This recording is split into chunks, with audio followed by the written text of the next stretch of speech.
तो दोस्तों देखिए, मैं मनोज कुमार अग्रवाल अपने चैनल कंप्यूटर सर्कल पर आपका एक बार फिर से स्वागत करता हूं। तो जैसे हम लोग पिछली वीडियोस में कुछ कस्टम एडिट वाला फीचर पढ़ रहे थे। कस्टम लिस्ट में हम लोग कोई भी जो लिस्ट इसमें ऑलरेडी दे रखी हैं उसको तो यूज़ कर ही सकते हैं और साथ ही उसमें हम एडिटिंग भी कर सकते हैं। और जैसे हम लोगों ने पिछले कुछ एग्जाम्पल्स में ये भी देखा कि इसका यूज़ हम लोग एक तो ऑटोमेटिकली डाटा को फिल करने में यूज़ करते हैं, दूसरा इसका एक यूज़ या शॉर्टिंग में भी हम लोग यूज़ करते हैं। एक बहुत अच्छा इसका यूज़ जो कस्टम लिस्ट का है जो फाइनेंशियल फील्ड में यूज़ होता है, जैसे जो लोग जो प्रोफेशनल्स हैं, खासकर सीए प्रोफेशनल्स हों या जो आर्टिकल्स होते हैं या जो कॉमर्शियल फील्ड में हैं, तो उनके लिए बड़ा अच्छा है कि इसमें यूज़ फीचर दे रखा है जो आप कस्टम लिस्ट को यूज़ करके बना सकते हैं। दरअसल क्या होता है कि जैसे कि हम लोगों को जैसे मान लिया कोई एक लिस्ट दे रखी है और उस लिस्ट में आपको मंथ वाइज डेटा शॉर्ट करना होता है। तो जैसे आपको यहाँ पर मंथ दे रखा है और यहाँ पर मंथ वाइज सेल्स दे रखी है। अब मंथ वाइज सेल्स में जैसे यहाँ पर ये सेल्स कुछ रैंडमली दे रखी है कि दिसंबर, उसके बाद मार्च दे रखा है, उसके बाद फरवरी दे रखी है और फिर उसके बाद मान लीजिए सितंबर दे रखा है। इन दोनों में जैसे डेटा हमारा कई बार इसमें सेल में फिट नहीं होता, तो इन दोनों कॉलम्स के बीच में जो आपका एक इंटरसेक्शन पॉइंट होता है, इस पर पॉइंट पर कर्सर को पोजीशन करके यदि आप डबल क्लिक कर दें तो ये इसको ऑटो फिट कर लेता है। ठीक है, तो ऐसे करके आप इसमें डेटा को ऑटोमेटिकली फिट भी कर सकते हैं। इसके बाद मैंने यहाँ पर कुछ और मंथ के नेम दे दिए, अक्टूबर जैसे दे दिया, जुलाई दे दिया, फिर मैंने यहाँ पर जून दे दिया, फिर दिया मान लीजिए यहाँ पर मैंने अप्रैल, फिर दिया सपोज मई, और हमारा कौन सा रह गया, अगस्त। सितंबर हो गया, अक्टूबर हो गया, नवंबर हो गया, ये नवंबर, दिसंबर हो गया, और एक और हमारा रह गया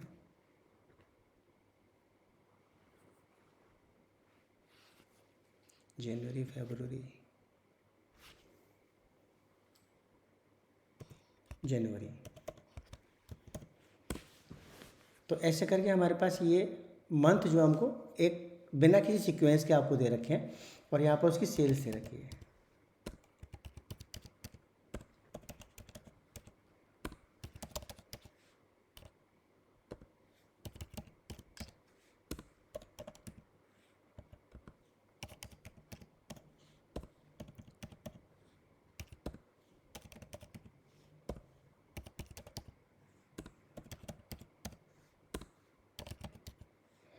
जैसे ये जो सेल्स है और हमको मान लीजिए डेटा को इसको अरेंज करना हो, तो हम लोग जैसे ये जानते हैं कि डेटा टैब इसमें जो दे रखी है, उस डेटा टैब में एक आपका शॉर्ट करके फीचर होता है जिसमें कि आप डेटा को किसी भी तरह से अरेंज कर सकते हैं।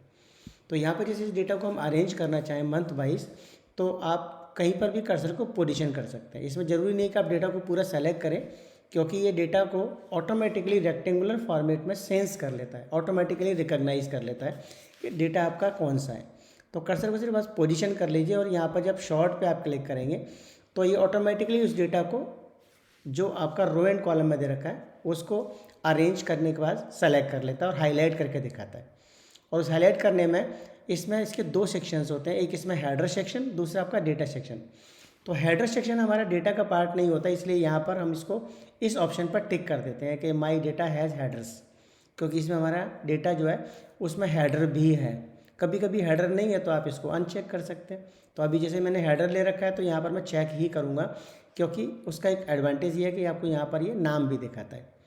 और दूसरा फ़ायदा ये है कि जैसे कि इसमें इसको डेटा को इंक्लूड भी नहीं करेगा इस एड्रेस में। तो आप जैसे यहाँ पर जब शॉर्टिंग करेंगे तो शॉर्टिंग करने में आपने मंथ का नाम दिया और मंथ के नेम के अकॉर्डिंगली आप इसमें सेल की वैल्यू पे शॉर्टिंग कर सकते हैं। और यहाँ पर ऑर्डर दे रखा है A to Z या Z to A, तो A to Z और Z to A यदि आप मान लीजिए यहाँ पे सेलेक्ट करके ओके पे क्लिक करेंगे तो ये हमारा कुछ इस तरह से आपको मंथ के नाम दिखाता है। तो यदि ये नाम दिखा रहा है तो ये नाम हमारे लिए देखेंगे तो अप्रैल के बाद अगस्त आ रहा है, फिर दिसंबर आ रहा है। तो ये तो बड़ा एक अजीब सी फॉर्म है जिसमें हमारा कैलेंडर का मंथ भी नहीं है ये, क्योंकि ये क्या कर रहा है, ये अल्फ़ाबेटिकली इसको अरेंज कर रहा है। तो हमको इसको अल्फ़ाबेटिकली अरेंज ना करके हम यहाँ पर से मंथ वाइज अरेंज करना चाहिए जो कैलेंडर के मंथ होते हैं। तो जैसे हमने पहले भी पढ़ा था कि इसमें शॉर्ट में जाके आप यहाँ से मंथ जब सेलेक्ट करते हैं तो सेल वैल्यूज़ को बजाय A to Z के, और यहाँ से आप कस्टम लिस्ट में जाके मंथ का जो आपका एक नाम दे रखा है उसके अकॉर्डिंगली इसको आप सेलेक्ट कर सकते हैं। तो मंथ में वैसे ये ज़रूरी नहीं है कि आप कैपिटल में दिया है तो आप स्मॉल लेंगे, तो क्योंकि ये स्पेलिंग से चेक करता है तो स्मॉल कैपिटल इसमें सेंस नहीं करेगा। सिर्फ आप यहाँ से मंथ का नेम सेलेक्ट करके ओके पे क्लिक कर दें तो अब ये इस ऑर्डर में आपको अरेंज करेगा। ये जो ऑर्डर दिखा रहा है वो कैलेंडर मंथ के हिसाब से दिखा रहा है, लेकिन जैसे आप देखा होगा आपने फाइनेंशियल पर्सन्स जो होते हैं, जो फाइनेंस की फील्ड में होते हैं, तो उनके लिए ये ऑर्डर कैलेंडर का काम नहीं करता। उनके लिए जो ऑर्डर काम करता है वो अप्रैल टू मार्च करता है। जैसे फाइनेंशियल कैलेंडर इसको हम लोग बोलते हैं, जो अप्रैल से हमेशा स्टार्ट होता है और मार्च तक जाता है।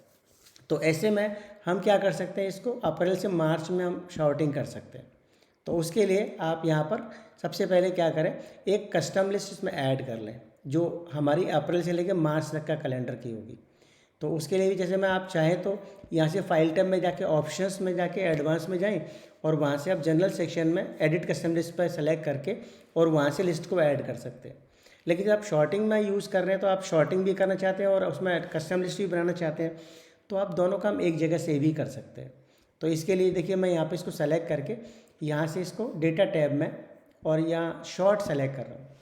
शॉर्ट को जब आप सेलेक्ट करेंगे तो इसके अंदर आपको ये वही एक पॉपअप विंडो नज़र आएगी जिसमें कि आपको ये पूछ रहा है कि डेटा आपका इतना है और इसमें हेडर लाइन भी है आपकी, तो इसमें सेलेक्ट किया हुआ चेकबॉक्स पर, और इस डेटा को हम अरेंज करना चाहते हैं मंथ वाइज, और उसमें वैल्यूज़ की शॉर्ट जो करेंगे वो वैल्यूज़ के बेसिस पर, और यहाँ पर हम इसमें जो नाम हमारा है वो जो इसमें कस्टम लिस्ट दे रखी थी वो कस्टम लिस्ट हमारी मंथ वाइज हम इसमें यूज़ नहीं करेंगे, क्योंकि हमको इसमें जो आप अरेंजमेंट करना है वो अप्रैल से स्टार्ट करना है और मार्च तक एंड करना है।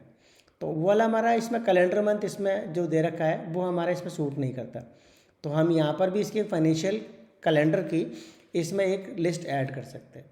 तो मैंने यहाँ पर से एक लिस्ट नई ऐड कर दी जिसमें स्टार्ट किया मैंने अप्रैल से, उसके बाद फिर मई, लेकिन इसमें आपको सीक्वेंस मेंटेन करना पड़ेगा। और ध्यान रखिएगा इसमें आप कहीं पर भी स्पेलिंग मिस्टेक मत करिएगा, क्योंकि जैसे मई आप जो यहाँ पर लिख रहे हैं वो डेटा में भी मई आपका वही होगा, तभी आपको वो अरेंजमेंट में ये रूल फॉलो करेगा। लेकिन जैसे आप मान लीजिए मई यहाँ पर जो लिख रखा है इसमें आपने एक स्पेस यहाँ बाद में दे दिया या पहले दे दिया, या इसमें आपने स्पेस एक बाद में दे दिया पहले दे दिया, तो ये इसको डेटा को डिफरेंट मानेगा। तो ये जो डेटा है आपका जिसमें आप शॉर्टिंग कर रहे हैं और जो डेटा आप जो शॉर्ट करना चाहते हैं वो दोनों की लिस्ट आपकी सेम ही होनी चाहिए। इवन उसमें blank space, comma, punctuation mark, इसकी भी गलतियां नहीं होनी चाहिए, तभी ये डेटा को आपको प्रॉपरली शॉर्ट करके लाएगा। तो यहाँ से अप्रैल मई देने के बाद मैंने कहा यहाँ पर जून, उसके बाद जुलाई, देन अगस्त, फिर सितंबर, ये सब वही फॉलो करेंगे जो आपका फाइनेंशियल ईयर कैलेंडर होता है, एक बार आपको देना है बस। उसके बाद अक्टूबर, देन नवंबर, दिसंबर, जनवरी, फरवरी और उसके बाद मार्च। बस इतना करने के बाद आप यहाँ ऐड बटन पर क्लिक कर दीजिए तो ये लिस्ट आपकी यहाँ पर ऐड हो जाएगी, और बस ओके पे आप क्लिक करेंगे तो देखिए यहाँ पर ये सेलेक्ट होके भी आ जाएगी अप्रैल मई जून जुलाई अगस्त। उसके बाद जैसे आप यहाँ ओके पे फिर क्लिक करेंगे तो ये जो डेटा है आपका देखिएगा अब फाइनेंशियल ईयर कैलेंडर के अकॉर्डिंगली शॉर्ट होके आ जाएगा। तो ये जो डेटा फाइनेंशियल ईयर कैलेंडर के अकॉर्डिंग शॉर्ट जब होके आ जाएगा तो आप इस कस्टम लिस्ट के थ्रू आपने जैसे यहाँ पर जो ऐड की थी उसको आप चाहे तो यहाँ पर देख भी सकते हैं, जो हम लोगों ने फाइल में जाके कस्टम लिस्ट को ऐड किया था। ऑप्शन में जाके यदि आप यहाँ से वापस इसमें एडवांस में जाएंगे और इस एडवांस में सबसे लास्ट में जो जनरल सेक्शन है वहाँ पर एडिट कस्टम लिस्ट में जाके क्लिक करें तो ये लिस्ट आपको यहाँ पर भी दिखाई देगी। जितने भी आप इसमें से लिस्ट ऐड करते हैं तो वो आपको यहाँ पर ऐड करके दिखाई देती है।